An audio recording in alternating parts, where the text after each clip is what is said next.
Hi, this is question 30 from the Thinking Skills sample test, and I posted a solution to it to the Facebook group, but a few people said the explanation was a little unclear, so I thought I'd better make a video of it because, yeah, this one isn't overly easy to explain in a wall of text, so it might be easier actually showing you how I would do it. So let's read the question.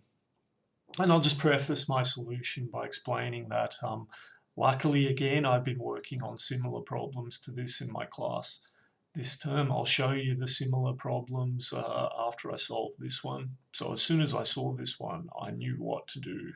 So even though it's in a slightly different format, the method you use is exactly the same, and even the answer follows a very similar path. So, all right, an advertisement for stain remover claimed, stain gone never fails to remove a stain. So this is the important part of the question.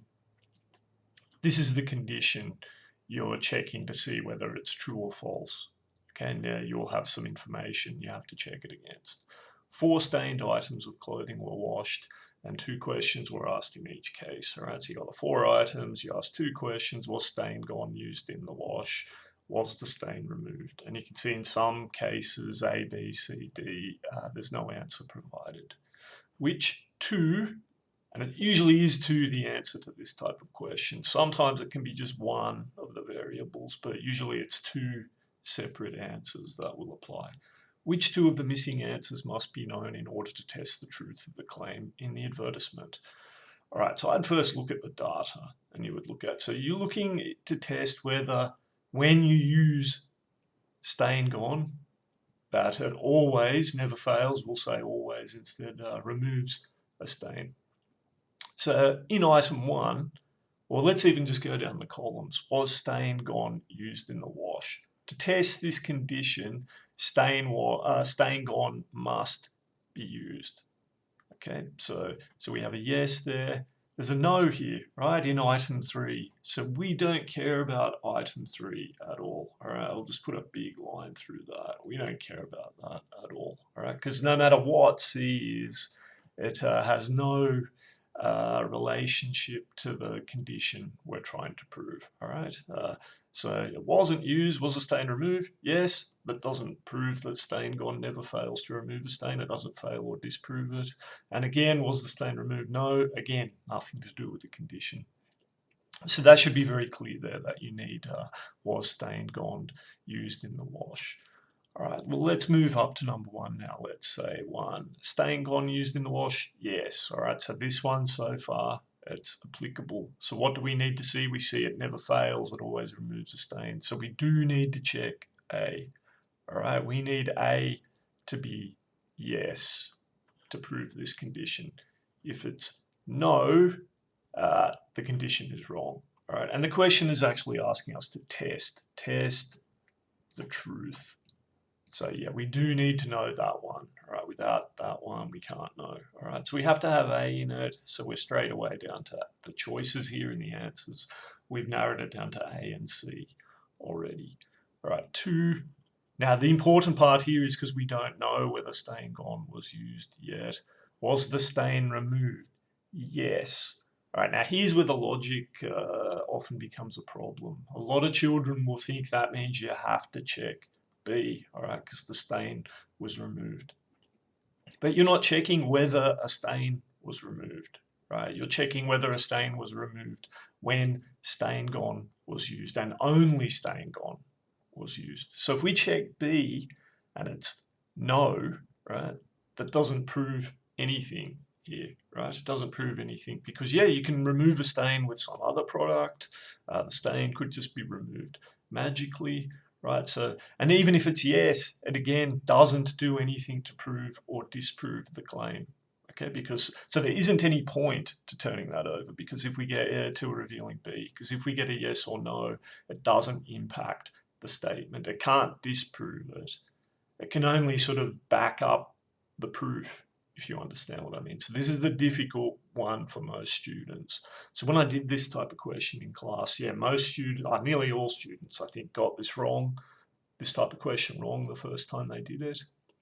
The second time they did it, they got it all right. Okay, they understood it. And the second one I'll show you is a sort of a more logical, or it's a more intuitive, fits in with your intuition. You can understand the logic a bit easier. But yeah, we don't need to check B. Okay, we don't need to check because it can't disprove that what's being checked. All right, so 3, we don't know. All right, was the stain removed? No. Now that's a different case because that can disprove our claim. So we do need to check D. We do need to check D. All right, because if it is stain gone, it's refuted the claim. All right, it would be yes, it was used. Was the stain removed? No. So this is false. So someone asked a question whether you're only checking whether it's true. Yeah, you're not, but essentially it boils down to the same thing anyway, all right, to test the truth, all right? You don't want to be checking something when it can only confirm the truth, right? This option, D, it could confirm the truth or the false nature of the claim being made. So the answer needs to be, we need to know A and D, which is C. All right, I'll pause the video for a minute and I'll open up the other example I have. And that one might help you understand the logic behind these types of questions a little bit better. All right, so now I'm on to the second problem that one of the problems I looked at in class this term. So in this one, you have to check the condition of if a person drinks an alcoholic drink, then they must be over the age of 21 years old. All right, that's the thing. It's exactly the same format as the stain gone one. It's, you know, if you use this, if you do this, then this happens. This has to happen. All right, so, and you get given cards in this case. All right, so it's cards instead of a graph. Right, but what you have to do is please indicate which card or cards you definitely need to turn over, and only that or those cards in order to determine whether the rule is broken in the case of each of the 4 customers. So yeah, these cards represent 4 people. One side shows what they're drinking, so you get that side in the first 2. The other card shows how old they are. All right, which is another 2 people, but there's 4 people, 4 customers in total. So, all right, the ones that you have to select, this is an alcoholic drink, so you do need to check it. All right, yeah, change the color to black. I'll just put that to red, looks better.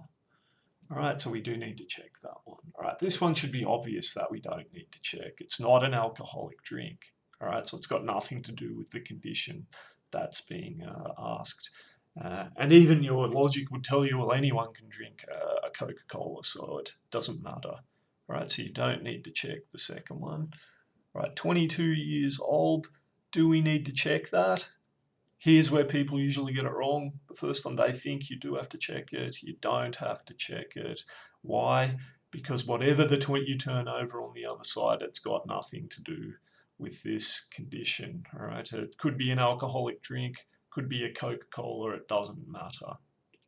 We do need to check the 17-year-old because the 17-year-old might be drinking an alcoholic drink, and that would be breaking the condition.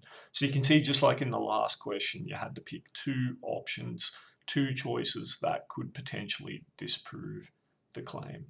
Interpreting the claim is a really important part of the question. See, sometimes people get it back to front. They might think if a person is over 21 years old, then they drink an alcoholic drink, which, see, that is not true because they can drink Coca-Cola instead. So reversing the order of the conditions in the statement is usually the logical error that is made there.